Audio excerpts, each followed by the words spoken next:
The golden rays of the setting Arabian sun painted long shadows across the marble floors of the Al-Rashid family estate. Karim al-Rashid stood at his bedroom window, his fingers absently tracing patterns on the ornate glass as he watched another day draw to a close in a life that felt increasingly like a gilded cage. At 22, he was the heir to one of the most powerful business empires in the Middle East, yet he had never felt more trapped. The sound of footsteps echoing through the hallway made him tense. He knew what was coming. Another conversation about his responsibilities, about the arranged marriage to Amira, about maintaining the family legacy. His father's voice carried through the door before his knuckles even made contact with the wood. "Karim, the Sheikh of Abu Dhabi's family will be joining us for dinner tonight. Please be ready in an hour." "Yes, father," Karim replied automatically, his voice steady despite the turmoil in his heart. As soon as his father's footsteps faded away, he turned to his laptop, where an acceptance letter from Columbia University's School of Business gleamed on the screen. It had taken months of secret applications and careful planning, but he had done it. He had found his escape route. In his closet, a packed suitcase waited behind designer suits and traditional thobes. His new passport, one that identified him simply as Karim Rahman, was hidden in a book about ancient Arabian poetry. The irony wasn't lost on him. He was using the trappings of tradition to break free from those very constraints. That evening's Ifo dinner was like a perfectly choreographed dance, one Karim had performed countless times before. He smiled at the right moments, spoke of business prospects with appropriate enthusiasm, and nodded politely when his mother mentioned Amira's many accomplishments. But his mind was elsewhere, counting down the hours until midnight when his carefully planned escape would begin. "Your father tells me you've been taking a particular interest in our sustainable energy division," Sheikh Ahmed commented over dessert, his eyes sharp with assessment. "It's good to see the next generation embracing innovation while maintaining our values." Karim felt a twinge of guilt. The interest had been genuine. He did care about modernizing their business practices, but not in the way they imagined. "Yes, sir. I believe we must adapt to changing times while honoring our heritage." Later that night, as the household settled into silence, Karim sat at his desk writing a letter. The words came slowly, each one weighted with the magnitude of what he was about to do. "Dear father and mother, by the time you read this, I will be gone. Please understand that this isn't about rejection. It's about discovery. I need to find out who I am beyond the name Al-Rashid. I hope one day you'll understand. Your loving son, Karim." The next morning, news of Karim al-Rashid's disappearance spread through the business world like wildfire. Security cameras would show nothing but an ordinary young man in jeans and a t-shirt walking out of Dubai International Airport, blending seamlessly into the crowd of travelers. His family's extensive network of connections would find no trace of him. 2 days later, Karim Rahman arrived in New York City, another foreign student beginning his MBA at Columbia University. As he stood in line at immigration, his heart pounding beneath his casual clothes, he caught his reflection in the glass partition. Gone was the perfectly groomed heir to an empire. In his place stood a young man with slightly messy hair, wearing a Columbia University sweatshirt and carrying a backpack like any other student. The immigration officer barely glanced at his meticulously crafted documentation. "Purpose of visit? Study," Karim replied, his accent carefully modulated to match his new background as a student from a middle-class family in Dubai. "I'm starting my MBA at Columbia. Welcome to the United States, Mr. Rahman." As Karim stepped out into the humid New York summer, he felt something he hadn't experienced in years: freedom. The towering skyscrapers of Manhattan stretched above him like the bars of a cage turned inside out, and for the first time in his life, he could choose which direction to walk. He had arranged a modest apartment in Washington Heights. Nothing like the luxury he was accustomed to, but perfect for his new identity. As he unpacked his few belongings, carefully selected to match his cover story, Karim allowed himself to imagine the life ahead. No more arranged meetings, no more carefully scripted responses, no more weight of centuries of tradition pressing down on his shoulders. But as night fell over his new city, bringing with it the unfamiliar symphony of street noise and distant sirens, doubt crept in. Had he just made the biggest mistake of his life? Or was this the beginning of something extraordinary? The answer, he suspected, lay somewhere in the unknown territory ahead, in the classrooms of Columbia, in the streets of New York, and in the person he would become when no one was telling him who he should be. Columbia University's campus buzzed with the energy of a new semester. Karim adjusted the strap of his backpack, trying to look as if he belonged among the throng of students rushing to their first classes. 2 weeks had passed since his arrival in New York, and he was slowly getting used to his new reality, sharing a bathroom with neighbors, making his own coffee, and most strangely, being completely anonymous. "Excuse me, is this seat taken?" A voice pulled him from his thoughts. He looked up to find a young woman gesturing to the empty chair beside him in the International Business Ethics seminar room. Her curly hair was pulled back in a messy bun, and she carried a coffee thermos covered in environmental stickers. "No, please," he replied, moving his bag. She smiled as she sat down, and Karim noticed her laptop was decorated with even more stickers, everything from Save the Bees to Corporate Accountability Now. "I'm Sarah Chen," she said, extending her hand, double majoring in international relations and environmental science. "Karim Rahman," he responded, the false name now feeling almost natural on his tongue. "MBA with a focus on sustainable business practices." Sarah's eyes lit up. "Really? That's amazing. Most MBA students I meet are all about maximizing profits at any cost. It's refreshing to meet someone who might actually care about the planet." Before Karim could respond, Professor Harrison began the lecture, but he found himself stealing glances at Sarah throughout the class. She took notes furiously, occasionally muttering under her breath when the professor mentioned particularly egregious examples of corporate misbehavior.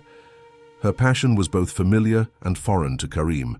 Familiar because he recognized the intensity of conviction, foreign because he had never seen someone so openly passionate about changing the status quo.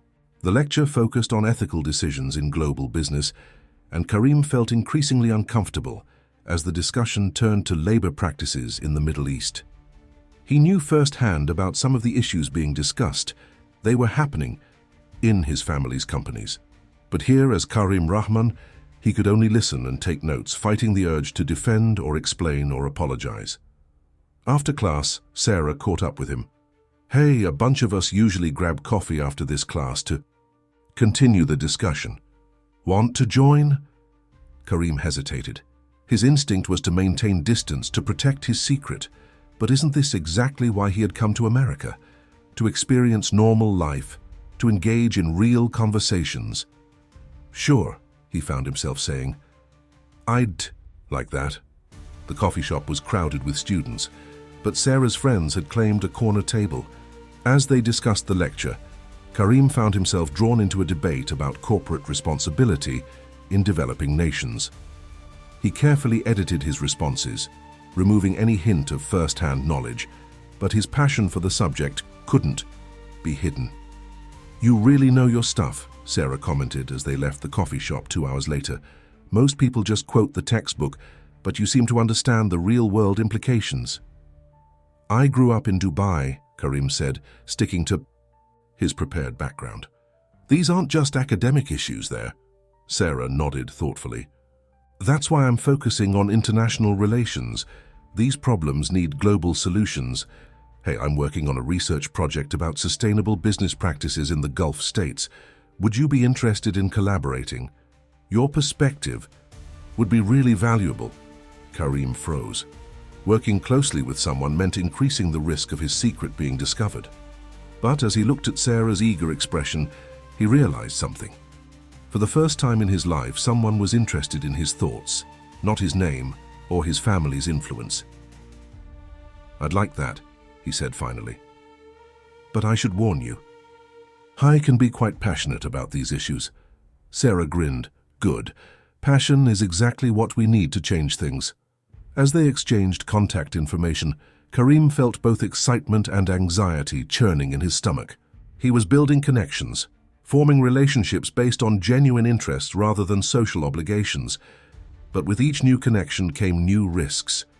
Walking back to his apartment that evening, Karim passed a newsstand. His breath caught as he spotted a familiar face on the cover of a business magazine. His father, looking stern in his traditional dress, next to a headline about the Al-Rashid family's latest acquisition. The worlds he was straddling seemed to grow further apart every day, yet somehow also more intertwined. In his apartment, Karim opened his laptop to find several encrypted messages from his closest cousin back home. They contained updates about his family's reaction to his disappearance, carefully worded to protect both of them. His mother was worried sick. His father was furious, but maintaining a public facade of calm. And Amira, his intended bride, was asking difficult questions about his disappearance. As he prepared for bed that night, Karim's phone buzzed with a message from Sarah. "Thanks for the great discussion today. Looking forward to working together." He smiled at the simple friendliness of it, so different from the formal, carefully calculated interactions he was used to. Perhaps here, in this new life, he could finally figure out who he really was, not just who he was supposed to be. The autumn leaves painted Columbia's campus in vibrant shades of red and gold as September melted into October.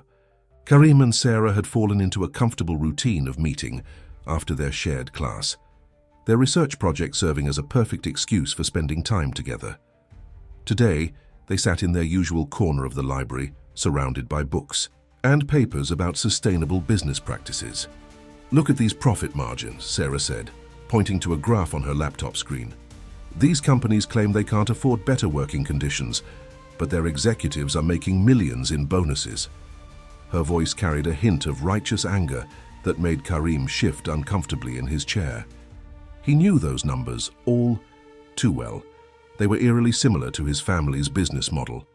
"It's more complicated than that," he found himself saying. "Sometimes there are cultural and traditional factors at play that make change difficult." Sarah looked at him curiously. "You sound like you're speaking from experience." Karim quickly backtracked. "I've just done a lot of research on the topic. Growing up in Dubai, you see these dynamics firsthand."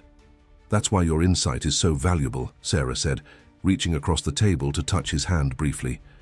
"How you understand both worlds." The simple gesture sent warmth spreading through Karim's chest. Over the past weeks, he'd found himself increasingly drawn to Sarah's passionate idealism. She saw the world not just as it was, but as it could be. It was refreshingly different from the pragmatic cynicism he'd grown up with.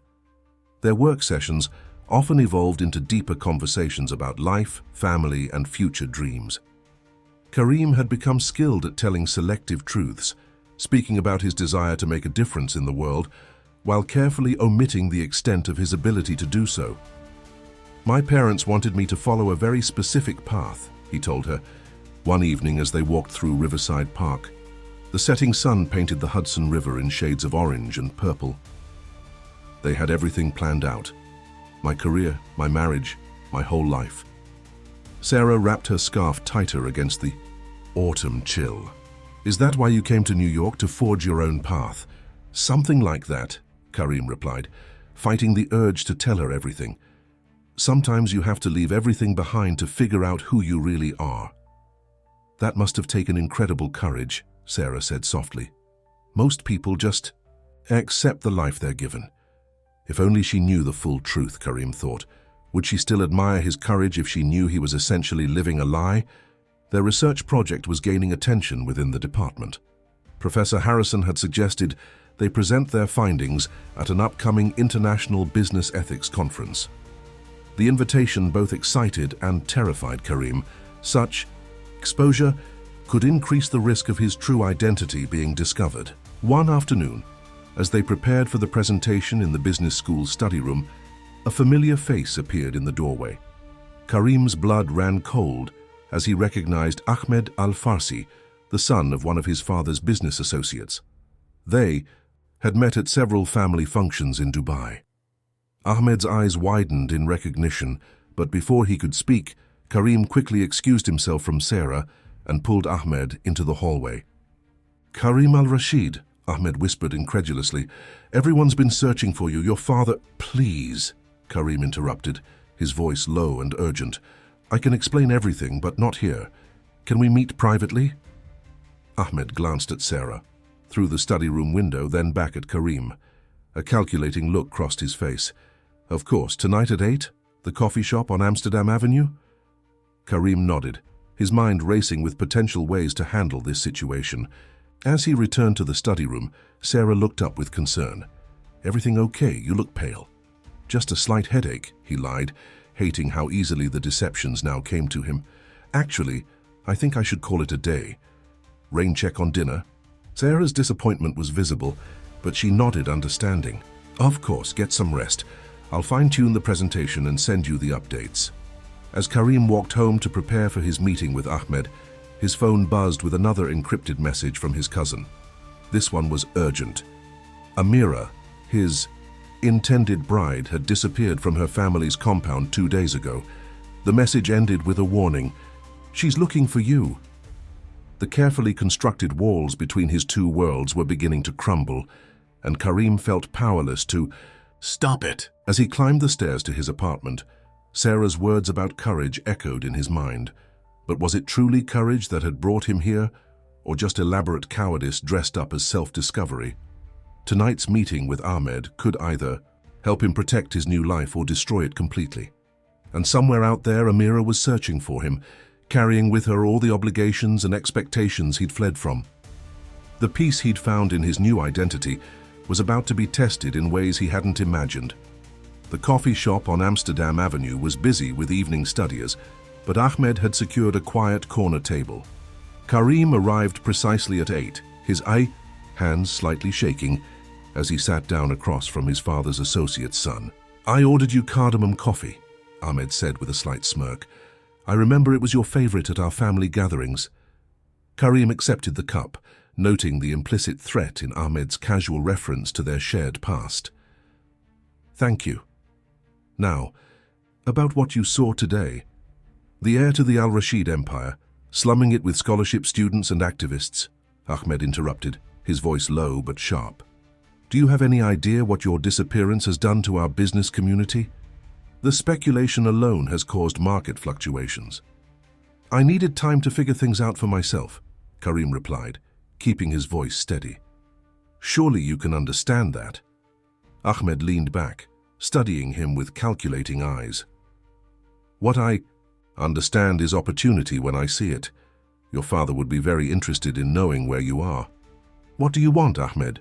Always straight to business. At least that hasn't changed about you. Ahmed smiled, but it didn't reach his eyes. Let's start with your help getting an introduction to the head of Colombia's Business Development Center. My father's been trying to establish connections here. Karim felt a weight settle in his stomach. This was just the beginning. Ahmed would keep demanding favors, using the threat of exposure to control him. It was exactly the kind of manipulation he'd fled from. And if I refuse, then I suppose I'll have to mention to your passionate friend Sarah that she's been working with Karim al-Rashid, heir to one of the very corporations she's been investigating. Ahmed's smile widened. I wonder how she'd feel about that. The mention of Sarah made Karim's chest tighten. Over the past weeks, their relationship had grown into something precious, built on shared ideals and genuine connection. The thought of her discovering his deception through Ahmed was unbearable. But before Karim could respond, a familiar voice cut through the coffee shop's ambient noise. Karim, I thought you weren't feeling well. Sarah stood by their table, a textbook clutched to her chest, her expression confused and slightly hurt. Karim's heart sank as he saw Ahmed's face light up with malicious opportunity. Sarah, what a pleasant surprise, Karim managed, his mind racing. This is Ahmed, an old friend from Dubai who's visiting New York. Actually, Ahmed began, but Karim cut him off. Ahmed was just telling me about his interest in Colombia's Business Development Center. Given your connections on campus, I thought you might have some insights to share. Sarah's face brightened at the possibility of helping, while Ahmed's darkened at having his leverage temporarily disrupted. The next 30 minutes were an elaborate dance of conversation, with Karim carefully steering topics away from anything too personal, while Sarah enthusiastically shared information about various university programs. After Sarah left for her evening class, Ahmed's pleasant facade dropped. Clever move, but you're only delaying the inevitable. You have 1 week to arrange that introduction, or your carefully constructed fake life falls apart. As Karim watched Ahmed leave, he felt the walls of his new life closing in. He walked home through the cool October evening, his mind churning with possible solutions. The encrypted message about Amira weighed heavily on his phone, another reminder that his past was catching up with him. In his apartment, he found an email from Sarah with their updated presentation materials. Attached was a note. "Hope you're feeling better. I really enjoy working with you, Karim. You're different from anyone I've met here, in a good way." The simple sincerity of her words made his chest ache. Sarah had become more than just a friend or research partner. She represented everything he admired and aspired to be: honest, passionate, unafraid to stand up for her beliefs. The irony of her admiring his authenticity while he lived a lie wasn't lost on him. Karim spent the night pacing his small apartment, weighing his options. He could give in to Ahmed's demands, but that would just be the beginning of a new kind of cage. He could run again, leave Colombia, and start fresh somewhere else.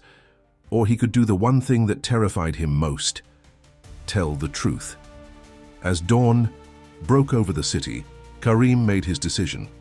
He wouldn't let Ahmed control the narrative, but before he could figure out how to tell Sarah the truth, his phone buzzed with a new message. This one wasn't encrypted, and the number was unknown, but the content made his blood freeze. "I'm in New York. We need to talk. Amira." The carefully constructed walls between his past and present weren't just crumbling now. They were about to come crashing down entirely. And somewhere in the city, the woman he'd been promised to since childhood was waiting to confront him about everything he'd left behind. The Plaza Hotel stood like a palace of golden stone against the autumn sky. Its elegant architecture, a stark reminder of the world Karim had left behind. He found Amira waiting in the hotel's famous palm court, her designer hijab and perfectly tailored suit, making her look exactly like the sophisticated businesswoman she'd been raised to be. "Your taste in meeting places hasn't changed," Karim said as he approached her table. "Always drawn to the classics." Amira looked up from her tea, her expression unreadable. "And you're still punctual despite your recent lifestyle changes." She gestured to the chair across from her. "Please sit, we have much to discuss." Karim sat, bracing himself for recriminations or threats similar to Ahmed's, but Amira's next words caught him completely off guard. "I understand why you left," she said quietly, stirring her tea. "I've been wanting to leave too." The admission hung in the air between them. Karim studied her face, looking for any sign of deception, but saw only weariness and determination. "I didn't come here to drag you back," Amira continued. "I came because I have information you need to know, information about your family's business practices that I discovered while preparing for our arrangement." She opened her designer bag and withdrew a tablet, her manicured fingers quickly navigating through encrypted files. "My father sits on your family's board, as you know. His position gave me access to certain documents. What I found..." She paused, glancing around the ornate room before lowering her voice. "It's worse than either of us imagined." Over the next hour, Amira methodically laid out evidence of systematic labor exploitation in their family's factories, environmental violations carefully hidden through shell companies, and financial transactions that skirted the edges of legality. Karim felt his stomach turn as he recognized locations and project names he'd grown up hearing about at dinner parties. "The marriage arrangement," Amira explained, "was never just about tradition. It was meant to merge our family's interests, making it harder for anyone to expose these practices without damaging both families' reputations." Karim ran his hands through his hair, a gesture of frustration he'd picked up in his months of freedom. "Why are you showing me this? Why now?"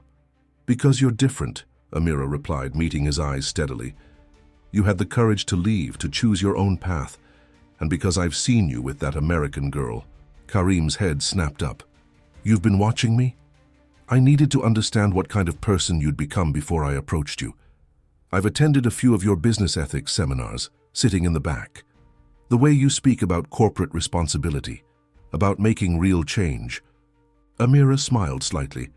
It's clear she's had an influence on you. Sarah, Karim said softly. Her name is Sarah. Sarah, Amira nodded. She's helped you see things differently, hasn't she? The way I started seeing things differently when I began investigating our family's businesses.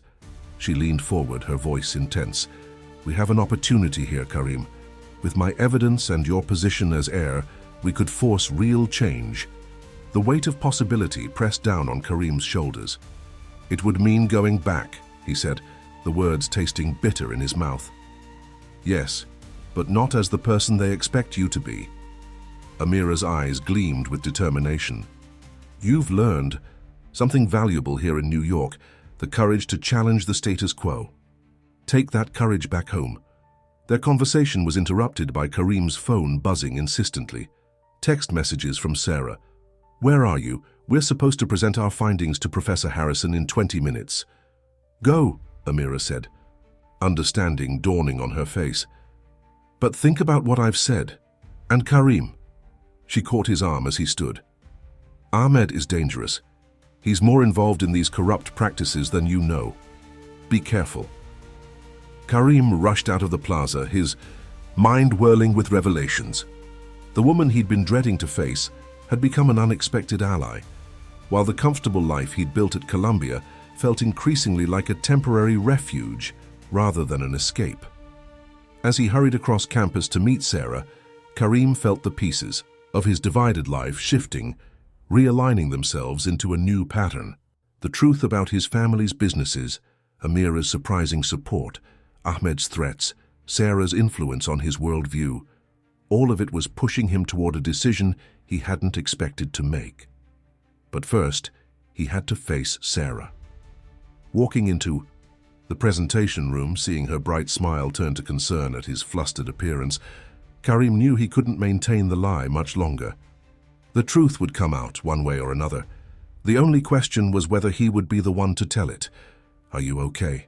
Sarah whispered as he slipped into the seat beside her. You look like you've seen a ghost.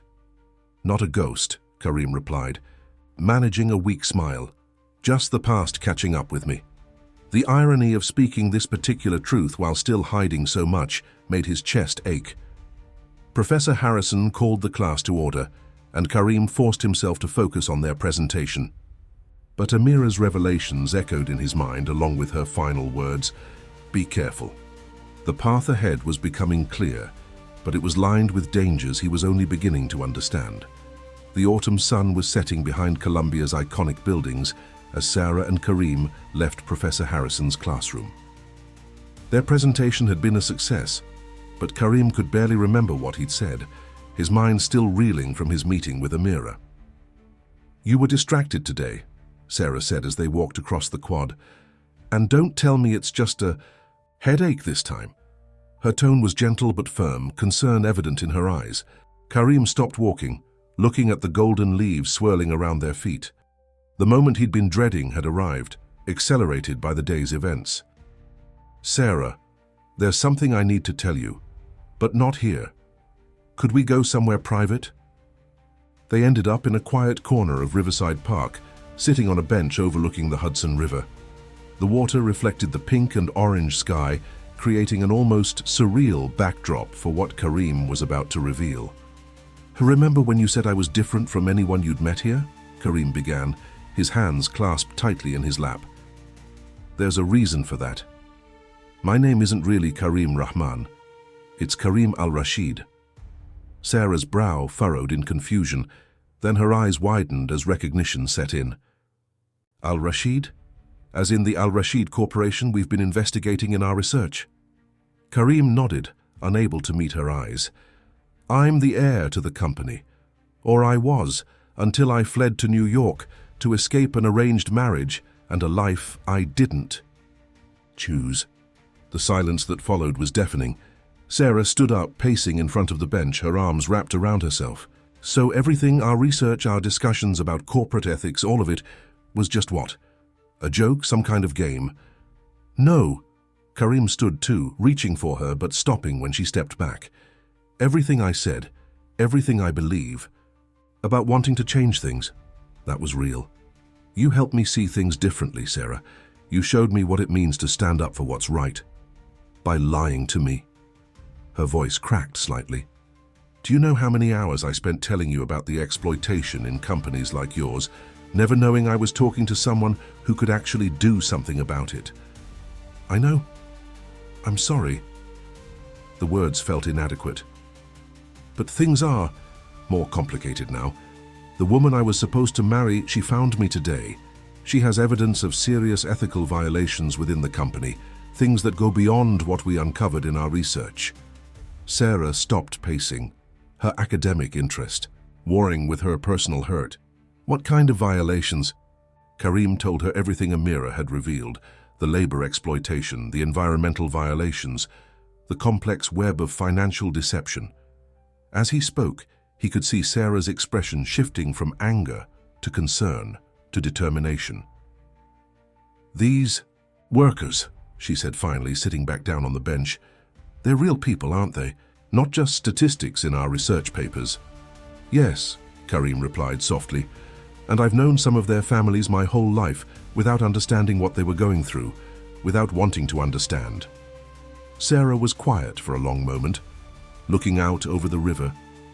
What are you going to do about it? I think... Karim took a deep breath. I think I have to go back. Not to submit to their expectations, but to fight for change from within. Amira's evidence gives us leverage, but someone has to take a stand. Us. Sarah's voice was carefully neutral. I know I've lost the right to ask anything of you, Karim said quickly. But you understand these issues better than anyone I know. Your research, your passion for corporate accountability, it's exactly what's needed to help transform the company. You're asking me to help you save your family's company after lying to me for months. I'm asking you to help save thousands of workers and their families, Karim corrected gently. The company is just a means to that end. Sarah stood again, but this time with purpose rather than agitation. I need time to think. It's a lot to process, you understand that, right?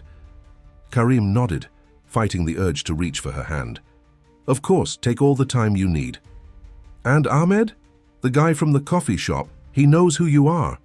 Yes, he's threatening to expose me if I don't help him make certain business connections. Karim ran a hand through his hair. But after what Amira told me about his involvement in some of the worst practices, I can't give in to his demands. Sarah's expression hardened. No, you can't. That would make you part of the problem. She gathered her bag, then turned to face him fully. I'm still angry with you, Karim. But if what you're saying about these violations is true, then we can't ignore it. Give me tonight to think things through. Meet me at the library tomorrow morning. I'll be there, Karim promised, relief flooding through him despite the uncertainty still hanging between them. As he watched Sarah walk away, Karim felt simultaneously lighter and heavier. The truth was finally out, but its consequences were just beginning to unfold. His phone buzzed with another message from Amira. Ahmed is meeting with the board tomorrow. Whatever you're planning, we need to move fast. The peaceful autumn evening suddenly felt charged with urgency. Karim had started this journey seeking freedom from his family's expectations, but now he found himself pulled back by a different kind of obligation. One born not of tradition, but of conscience. The morning light filtered through the library's tall windows as Karim waited nervously at his usual study table. He'd barely slept, spending most of the night reviewing the documents Amira had shared with him on an encrypted drive. Each spreadsheet and internal memo revealed new layers of corporate malfeasance that made his stomach churn. The sound of footsteps made him look up. Sarah approached the table, her expression determined. She wasn't alone. Amira walked beside her, elegant as ever in her business attire. I hope you don't mind, Sarah said, setting her laptop on the table. I reached out to Amira this morning. I needed to verify some things for myself. Karim looked between the two women, surprised by this unexpected alliance. You two have been talking? For several hours, Amira confirmed, taking a seat. Your friend here is quite thorough in her research. She's helped me understand some patterns in the financial data I couldn't quite piece together. Sarah opened her laptop, pulling up a complex spreadsheet.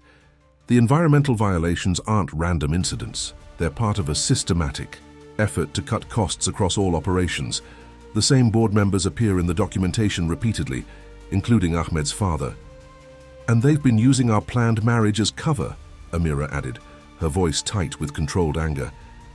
The merger would have consolidated their power structure, making it nearly impossible for anyone to challenge their decisions.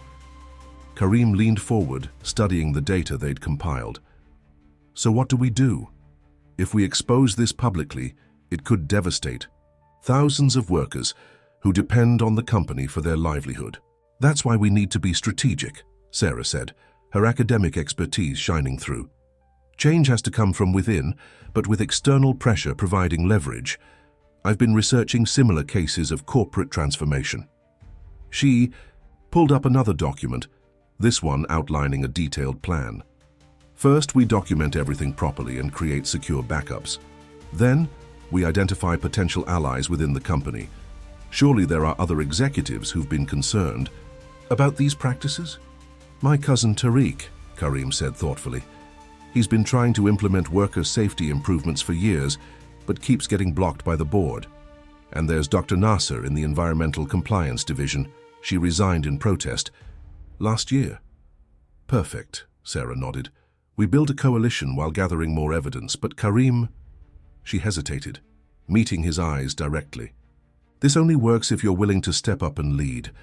The heir's return would give others the courage to speak out. She's right, Amira agreed. Your father's health hasn't been good lately.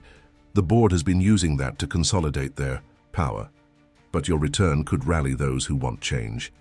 Karim stood, walking to the window. The autumn campus scene below seemed surreal compared to the weight of what they were discussing. If I go back, I can't just be the obedient son anymore. Everything would have to change. That's the point, Sarah said softly, joining him at the window. Sometimes the most traditional thing you can do is challenge tradition itself, when that tradition has lost its way. Karim turned to her, struck by how she could still surprise him with her insights. You're not still angry with me. Oh, I am, she smiled slightly. But I'm channeling that anger into something constructive. These workers deserve better than to be caught in the crossfire of corporate greed. Their planning session stretched into the afternoon. Sarah's academic rigor combined with Amira's insider knowledge helped them identify key pressure points within the corporate structure. They mapped out potential allies' threats and the most strategic sequence of actions. Ahmed will be our biggest immediate problem, Amira warned as they reviewed their timeline. He's scheduled to meet with the board today, and he'll definitely reveal your presence here. Good, Karim said, surprising them both. Let him. In fact, he pulled out his phone, opening his banking app. I think it's time to buy some plane tickets. You're going back? Sarah asked, though it wasn't really a question. We're going back, he corrected, looking between her and Amira. If you're both willing. Sarah, your expertise in corporate accountability would be invaluable in documenting everything properly. And Amira, we'll need your connections to arrange meetings with potential allies. The women exchanged glances, some unspoken understanding passing between them. I can take a leave of absence from my studies, Sarah said. Frame it as a research project on corporate transformation in the Middle East. And I can explain away my absence as preparation for the merger, Amira added. No one questions a bride-to-be taking time to plan her wedding. Her tone was ironic, but there was steel beneath it. As Karim booked their flights to Dubai, his hands were steady despite the magnitude of what they were undertaking. The past months of freedom had taught him who he was. Now it was time to use that knowledge to fight for something bigger than himself. We should arrive before the news of my location spreads too far, he said, showing them the itinerary. That gives us about 36 hours to prepare everything here. Sarah was already making lists on her laptop. I'll need to meet with Professor Harrison, explain enough to justify my absence without revealing too much, and we'll need to secure all our documentation. I'll contact our allies, Amira said, reaching for her phone. Start arranging meetings under the guise of wedding. Preparations. Looking at these two remarkable women working together, Karim felt a surge of hope. He'd fled his responsibilities months ago seeking freedom. Now he was choosing to return, not out of obligation but conviction. The irony wasn't lost on him. It had taken running away to find the strength to stand and fight. The Dubai skyline rose from the desert like a forest of glass and steel, familiar yet somehow foreign to Karim's eyes after his months away. As their car wound through the gleaming towers, he felt Sarah's hand squeeze his briefly, a gesture of support that meant more than words could express. "Everything looks the same," he murmured, watching his city pass by. "But everything's different." "You're different," Amira said from the front seat. "That's what matters." She was monitoring her phone, coordinating their complex plan. "Tariq is ready to meet us at the safe house. Dr. Nasser will join us there this evening." They'd chosen their timing carefully, arriving during the busy weekend when Ahmed's revelation about Karim's whereabouts would take longer to spread through the business community. The safe house was actually one of Amira's family's lesser-known properties, registered under a subsidiary company and typically used for visiting business associates. Sarah had spent most of the flight reviewing their documentation and preparing presentation materials. Now she looked out at the city with barely concealed amazement. "It's like everything's plated in gold," she said, her academic interest evident in her tone. "Some of it is," Karim replied. "The question is, what's underneath the gold?" The safe house turned out to be a tastefully appointed villa in a quiet neighborhood, its high walls and discreet security systems providing the privacy they needed. Tariq was waiting for them in the study, pacing nervously. "Cousin," he embraced Karim warmly before stepping back to study him. "America has changed you. You look stronger." "Clearer," Karim corrected, making introductions. "Sarah, this is my cousin Tariq, head of operations for our manufacturing division. Tariq, this is Sarah Chen, an expert in corporate accountability and ethical business practices. And my fiancé's newest confidant," Tariq added with a knowing look at Amira. "Your disappearance catalyzed quite a few interesting alliances." "Cousin!" They spent the next few hours reviewing their strategy. Tariq's position had given him access to detailed records of worker conditions and safety violations, which he'd been quietly documenting for years. When Dr. Nasser arrived, she brought with her a comprehensive file of environmental impact reports that had been suppressed by the board. "Your father's illness has given them the perfect cover," Dr. Nasser explained, her academic demeanor reminding Karim of his professors at Columbia. "They claim all these cost-cutting measures are necessary to maintain stability during his reduced involvement." "How is my father?" Karim asked quietly. It was the question he'd been avoiding since their arrival. "Stable," Tariq answered. "But the stress of your disappearance took its toll. He's been working reduced hours, giving the board more freedom to act without oversight." Sarah, who had been quietly taking notes, looked up. "That's our way in," she said. "Karim's return shouldn't just be about confronting the board. It needs to be about supporting his father and protecting the company's true legacy." "The prodigal son returns to save the family business," Amira mused. "It's a narrative the media will love, and it'll make it harder for the board to oppose you openly." A soft chime from Amira's phone interrupted their discussion. Her expression tightened as she read the message. "Ahmed's made his move. He's called an emergency board meeting for tomorrow morning. They're going to try to have you officially removed from succession." "Perfect," Karim said, surprising everyone. "That's exactly where we want to make our stand." He turned to Sarah. "How quickly can you prepare a presentation on your research findings?" Sarah was already opening her laptop. "Give me 4 hours. I'll focus on the quantifiable impacts on company value and regional stability. Numbers speak louder than ethics to people like Ahmed's father. Dr. Nasser and I can provide real-world examples to support her findings," Tariq added. "Workers whose families have served the company for generations, now suffering under these new policies." As they worked into the night, Karim felt a strange sense of peace despite the looming confrontation. Here, surrounded by allies both old and new, he wasn't running away from his heritage. He was fighting to restore its true meaning. "Your father always taught us that true leadership means protecting those who trust in you," Tariq said during a brief break, sharing cups of strong Arabic coffee. "Somewhere along the way, the board forgot that." "They didn't forget," Sarah interjected, looking up from her laptop. They chose to ignore it because it was profitable to do so. But we can show them that ethical business practices aren't just morally right, they're economically sustainable. Amira, who had been coordinating with their other allies via secure messages, joined them with an update. We have support from several minor board members and department heads. They've been waiting for someone to take a stand. Tomorrow they'll get their chance, Karim said, looking around at his unlikely coalition. We're not just fighting for control of a company, we're fighting for its soul. As midnight approached, Sarah finally closed her laptop, her presentation ready. The others had retired to their assigned rooms, leaving her and Karim alone in the study. "Are you ready for this?" she asked softly. "Once we start, there's no going back."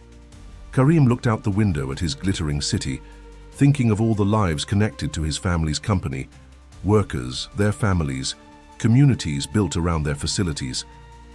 "I spent months running away from who I was supposed to be," he said. "Now I'm choosing who I want to be. I'd say that's progress." Sarah smiled, the same smile that had first drawn him to her in that Columbia classroom. "Then let's go change the world, one ethically reformed corporation at a time." The Al Rashid corporate headquarters loomed against the morning sun, its curved glass facade reflecting the desert sky. Karim adjusted his tie, his first time wearing one since leaving New York, and felt the weight of his family's legacy on his shoulders. Sarah stood beside him, professional and poised in a conservative business suit borrowed from Amira. "Remember," Amira said, checking her phone one last time, "we have allies in there. When you start speaking, they'll support you." The lobby fell silent as Karim walked in, employees stopping to stare at the returned heir. Some smiled, others whispered, but all watched as he made his way to the executive elevator. His access card still worked, a small detail that felt significant somehow. "Your father is already in the boardroom," Tariq reported, joining them in the elevator. Ahmed's father tried to convince him to stay home, but he insisted on attending. Karim's heart tightened at the thought of seeing his father again. "How does he look?" "Tired," Tariq admitted, "but stronger since hearing of your return. I think he's been waiting for this." The boardroom doors opened to reveal a scene of carefully controlled chaos. Board members were clustered in small groups, their urgent whispers falling silent as Karim entered. Ahmed's father, Rashad Al-Farsi, stood at the head of the table beside Karim's father, who looked smaller than Karim remembered, but whose eyes lit up at the sight of his son. "So," Rashad's voice cut through the silence, "the prodigal son returns, and with quite an entourage." His eyes swept dismissively over Sarah and Amira. "I return with truth," Karim replied, his voice steady, "and with evidence that demands action." Ahmed, sitting at his father's right hand, smirked. "Evidence of what? Your American adventure? Your abandonment of duty?" "Of systematic exploitation in our factories," Karim said clearly, watching the room react. "Of environmental violations that put our communities at risk. Of financial decisions that betray everything this company was built to represent." Sarah stepped forward, connecting her laptop to the presentation system. The screen filled with graphs, data, and images that made several board members shift uncomfortably in their seats. "This research," Sarah began, her academic confidence evident, "documents a clear pattern of corporate malpractice that threatens not just worker safety and environmental stability, but the long-term viability of Al Rashid Industries itself." For the next 30 minutes, she laid out their findings with devastating precision. Tariq and Dr. Nasser contributed key details, while Amira presented the complex web of financial transactions that had hidden the truth for so long. Karim watched his father's face as the presentation progressed, seeing shock, anger, and grief play across his features. When Sarah finished, the room erupted in overlapping voices until Karim's father raised his hand for silence. "My son," he said, his voice weaker than Karim remembered but still commanding respect, "you left without a word. You broke your mother's heart. You abandoned your responsibilities." He paused, looking around the room. "And in doing so, you may have saved this company's soul." Rashad stepped forward, his face dark with anger. Hamad, surely you don't believe these accusations? This is clearly a ploy by your son to regain control after his shameful departure. Is it a ploy? Karim's father asked quietly, lifting a document from the pile Sarah had provided. Are these worker injury reports false? These environmental studies fabricated? Tell me, Rashad, when did we become the kind of company that values profit over human dignity? Business is business, Ahmed interjected. We've tripled our profits under these efficiency measures. At what cost? Karim demanded, standing to address the full board. I've spent months studying ethical business practices at Columbia. I've seen how companies can be both profitable and responsible. Our workers trust us with their lives and livelihoods. Our communities trust us to protect their future. That trust is worth more than any quarterly profit report. One by one, board members began to speak up, many revealing concerns they'd harbored for years, but had been afraid to voice. Karim's coalition had done their work well. The momentum was shifting. I move for an immediate audit of all operations, called out one of their allies, a senior board member, and for temporary suspension of any board members found to be directly involved in these violations. I second the motion, said another, and soon a vote was called. Rashad and Ahmed watched in barely concealed fury as their power base crumbled. Sarah stood beside him, professional and poised in a conservative business suit borrowed from Amira. Remember, when the votes were counted, the resolution passed overwhelmingly. Karim's father signed the order himself, his hand shaking slightly, but his signature firm. My son, he said afterward, as security was escorting Rashad and Ahmed from the building, I owe you an apology. I thought tradition meant preserving what was, but you showed me it means protecting what matters. Karim helped his father stand, supporting him as they walked to the window. I learned something too, father. Running away taught me what I needed to run toward. They looked out over Dubai together, father and son, seeing not just the gleaming towers, but the communities that lived in their shadows. Sarah approached quietly, standing at Karim's other side. Mr. Al-Rashid, she said, addressing his father, your son has been an exceptional student of corporate ethics. His insights have been invaluable to my research. The older man smiled, some of his old spark returning. Perhaps you could tell me more about this research over dinner. I find myself quite interested in these new ideas about ethical business practices. As they left the boardroom, Karim caught sight of his reflection in the glass walls, the same person who had fled months ago, but somehow fundamentally changed. Beside him, Sarah squeezed his hand briefly, while Amira and Tariq followed with the next phase of their plans already in motion. The confrontation was over, but the real work of transformation was just beginning. Looking at his unlikely team, a brilliant American researcher, his former arranged bride turned ally, his loyal cousin, and a dedicated environmental scientist, Karim felt for the first time truly ready to embrace his heritage and reshape it for a better future. The weeks following the board meeting brought a whirlwind of changes to Al-Rashid Industries. Karim's office, once his father's sanctuary of traditional business practices, now hummed with a new energy as his coalition worked to implement their reforms. Sarah had extended her leave from Columbia, her academic expertise proving invaluable in documenting and structuring the company's transformation. She worked closely with Dr. Nasser to establish new environmental compliance standards that went beyond mere legal requirements to set industry benchmarks. Look at these satisfaction surveys, she said one evening, spreading papers across Karim's desk. The Dubai sunset painted the office in shades of gold and rose. Workers are already reporting improved conditions in the factories where we've implemented the new safety protocols. Karim studied the reports, thinking of his recent visits to those same factories. The fear and resignation he'd seen in workers' eyes was being replaced by something like hope. Tariq says productivity is actually increasing in those facilities. That's often the case, Sarah nodded. When people feel valued and protected, they invest themselves more fully in their work.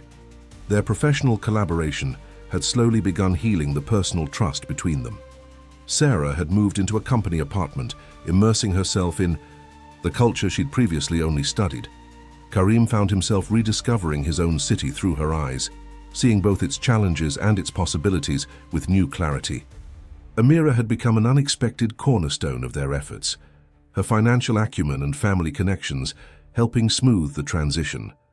She worked tirelessly to restructure the company's partnerships, prioritizing relationships with ethical businesses and sustainable practices. "We don't need a merger to strengthen the company," she told Karim over lunch in his office. "We need strategic alliances with partners who share our new vision."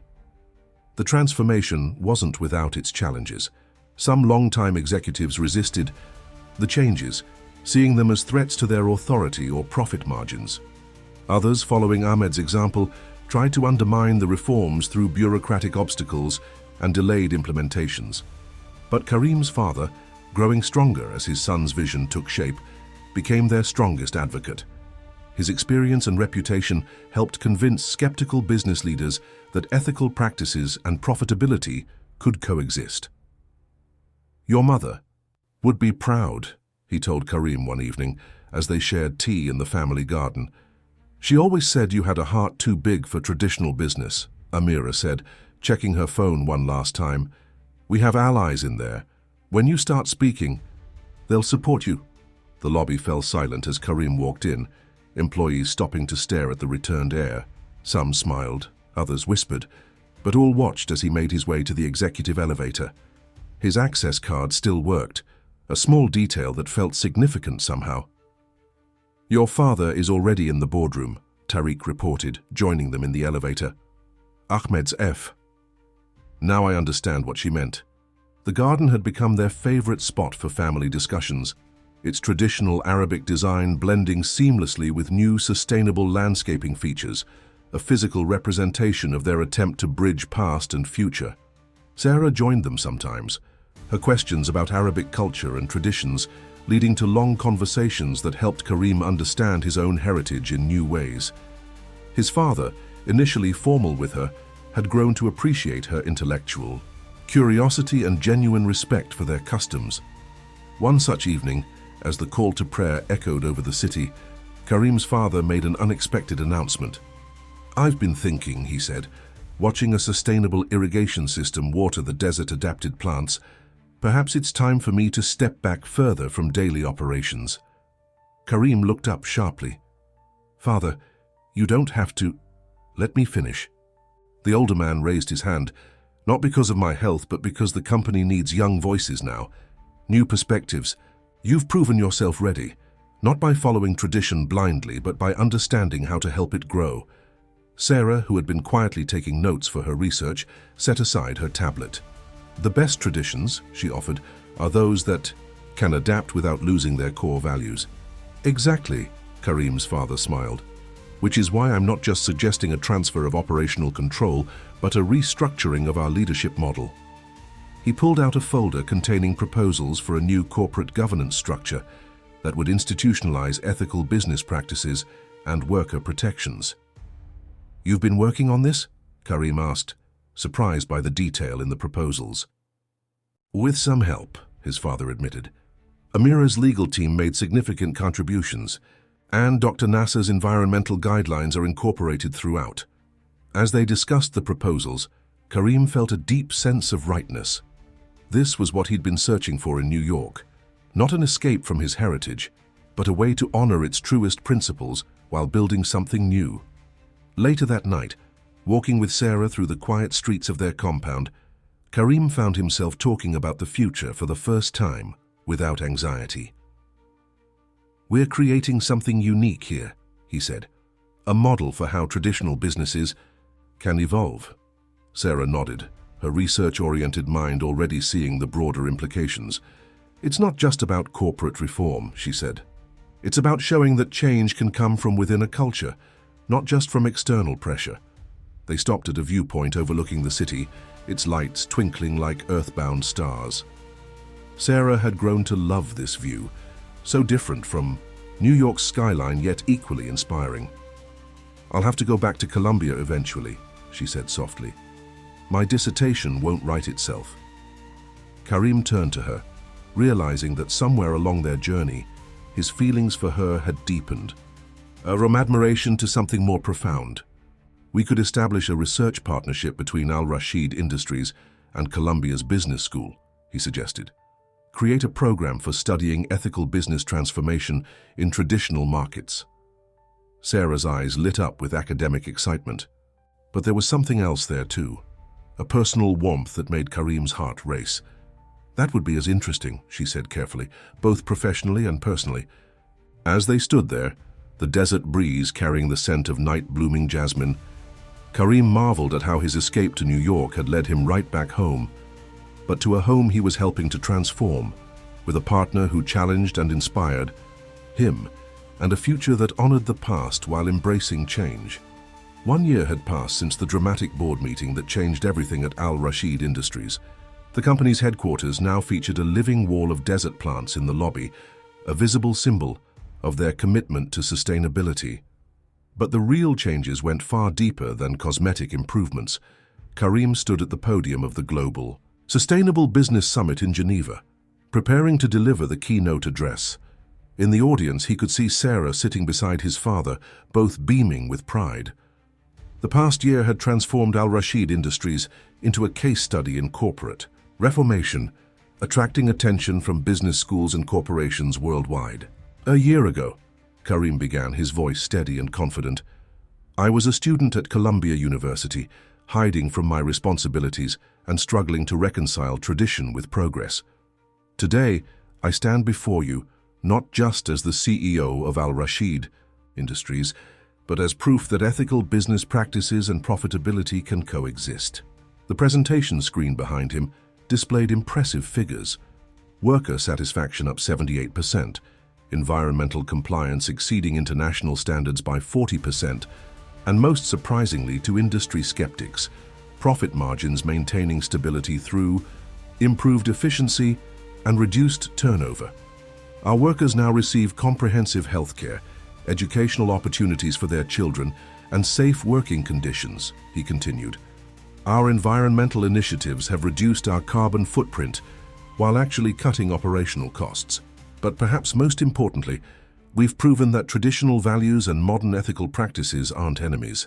They're natural allies. In the front row, Dr. Nasser nodded approvingly. She had been instrumental in implementing their environmental reforms, turning Al-Rashid Industries into a regional leader in sustainable practices. Beside her sat Amira, who had transformed the company's investment strategy to prioritize socially responsible ventures. After the presentation, during the reception, business leaders from around the world approached Karim with questions and partnership proposals. Sarah watched from across the room, remembering the confused young man she'd first met in her business ethics class. Now he moved through the crowd with purpose and conviction, his traditional Arabic dress a proud statement, rather than a burden. Your research partnership with Columbia has generated quite a buzz in academic circles, a Harvard professor told Sarah. The data on successful corporate transformation in traditional markets is groundbreaking. The partnership had been Karim's idea, creating a bridge between academic theory and practical application. It had also provided a perfect excuse for Sarah to split her time between New York and Dubai, allowing their relationship to deepen naturally despite their cultural differences. Later that evening, in the quiet of their hotel suite, Karim found Sarah on the balcony, looking out over Geneva's twinkling lights. "Reminds me of that view from your father's garden," she said as he joined her. "Though the weather's a bit different." Karim laughed, wrapping a warm jacket around her shoulders. "Speaking of home, Father's been asking when you'll next visit. He claims it's about the research program, but I think he just misses your debates about modernizing traditional business practices." "He's come so far," Sarah mused. "Remember how worried you were about his reaction to the changes?" Karim nodded, thinking of how his father had surprised them all. After the initial reforms, he had become their strongest advocate, using his influence to encourage other traditional businesses to follow their lead. His health had improved too, as if the company's transformation had renewed his spirit. "I've been thinking," Sarah said, turning to face him. "The research partnership is going well, but maybe it's time to establish a permanent institute in Dubai, focus on training the next generation of ethical business leaders in the region." Karim studied her face in the moonlight, seeing the same passion for positive change that had first drawn him to her. "You'd want to be based in Dubai more permanently?" "I've grown to love it," she admitted. "The complexity, the contradictions, the way tradition and progress dance together. Besides," she smiled, "someone needs to keep you honest about maintaining those ethical standards we worked so hard to implement." Their moment was interrupted by a message from Amira. "Turn on Al Jazeera. Story breaking about Ahmed's father's new venture. You need to see this." The news report revealed that Rashad Al-Farsi had attempted to replicate his old business practices in a new company, only to face immediate backlash from workers, environmental groups, and investors who had grown accustomed to Al-Rashid Industries' new standards. The market was changing. Their transformation had set a precedent that couldn't be ignored. "Your father was right," Sarah said as they watched the report. "Sometimes the most traditional thing you can do is lead change." Karim pulled her close, grateful for how this remarkable woman had helped him see his heritage not as a cage, but as a foundation for building something better. Tomorrow they would return to Dubai, to their ongoing work of transformation. But tonight, in this quiet moment, he could appreciate how far they'd come from that first meeting in a Columbia classroom. The lights of Geneva sparkled below them like stars fallen to earth, reminding him of both New York's energy and Dubai's grandeur. In finding his way between these worlds, Karim had discovered something greater than escape or obligation. He'd found purpose, love, and a way to honor his heritage by helping it grow. The Columbia University campus was awash in spring colors as Karim walked the familiar paths, memories of his time as a frightened runaway feeling both recent and distant. He was here to deliver a guest lecture to the same business ethics class where he'd first met Sarah 2 years ago, though now he entered through the front door, his real name proudly displayed on the guest speaker schedule. Professor Harrison welcomed him warmly. "Our students have been studying Al-Rashid Industries' transformation as a case study all semester. They're eager to hear from the architect of these changes." The classroom was packed, students leaning forward in anticipation as Karim began his talk. "2 years ago, I sat where you're sitting now, hiding from who I was meant to be. Today, I want to tell you about how running away taught me to stand and fight for what matters." As he shared his story, the pressure of tradition, the escape to New York, the revelations about his family's business practices, and the challenging path of transformation, Karim could see his own past self in the students' eager faces. They asked thoughtful questions about balancing profit with ethics, maintaining cultural values while embracing change, and the practical challenges of corporate reformation. "The most important lesson," he told them, "is that change doesn't mean betraying tradition. It means helping tradition evolve to meet new challenges." After the lecture, Sarah joined him for a walk through campus. She'd been in New York for the past month, finalizing plans for their new Ethics in Traditional Markets Institute. The project would create a permanent bridge between Columbia and Al-Rashid Industries, training future business leaders in sustainable and ethical practices. "Strange to think this is where it all started," she said, as they passed the library where they'd spent so many hours working on their research project. "You were so careful back then, trying to hide who you really were." "I was trying to find out who I really was," Karim corrected gently, "and you helped me see that who I am and where I come from aren't in conflict. They're both part of something larger." They reached the campus coffee shop, where they'd had their first real conversation. Through the window, they could see students engaged in animated discussions, perhaps plotting their own transformations of the world. "Amira sent the latest numbers," Sarah said, pulling out her tablet. "The worker education program has a 95% participation rate, and 3 other major companies in the region have adopted our environmental standards." Karim smiled, remembering how Amira had evolved from an arranged marriage prospect to one of their most valuable allies. She now headed the company's social responsibility division. Her arranged marriage to him transformed into a powerful partnership for positive change. "Father's idea about the apprenticeship program is taking off too," he added, pairing business students with experienced workers to learn both traditional wisdom and modern practices. They walked to Riverside Park, where the spring breeze carried the scent of blooming trees. New York had become their second home, a place where they could step back and gain perspective on their work in Dubai. The distance helped them see both challenges and opportunities more clearly.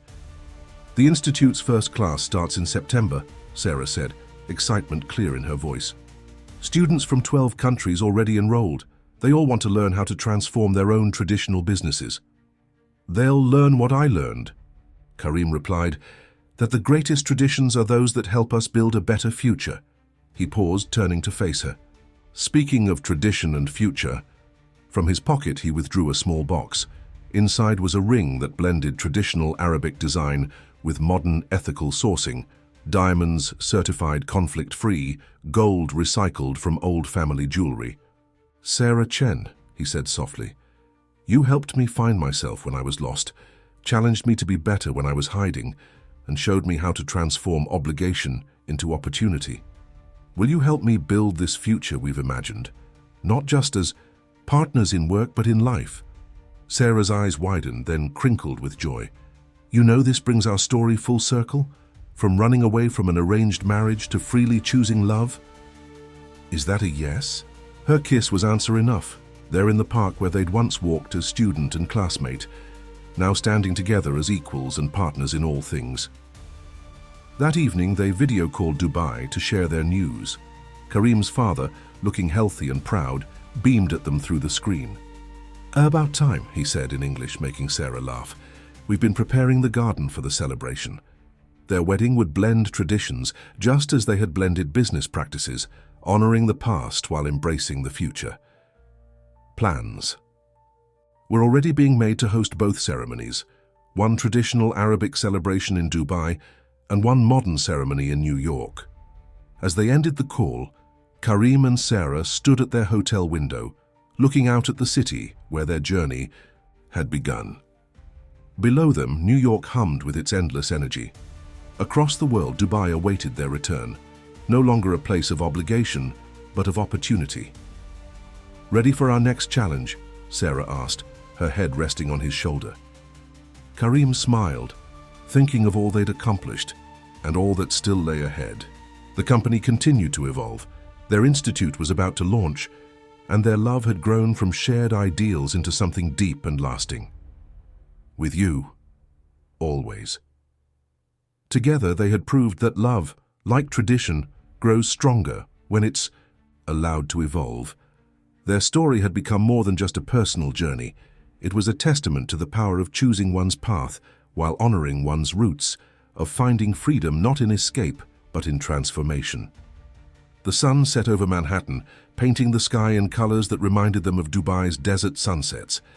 In bridging these two worlds, they had created something entirely new, a future where tradition and progress danced together, where love and duty strengthened each other, and where the greatest adventures came not from running away, but from standing together to face whatever challenges lay ahead.